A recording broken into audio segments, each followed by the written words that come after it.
càng nhìn em yêu em hơn và yêu em mãi.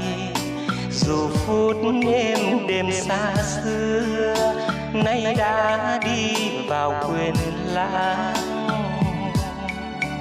Trời vào thu Việt Nam buồn lắm em ơi, mây tím đang dâng cao vời mà tình yêu chưa lên ngôi.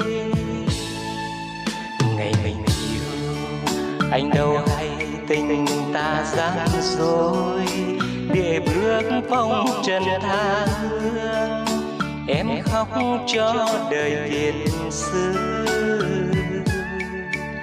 Về làm chi rồi anh lặng lẽ ra đi, gom góp yêu thương quê nhà dâng hết cho người tình.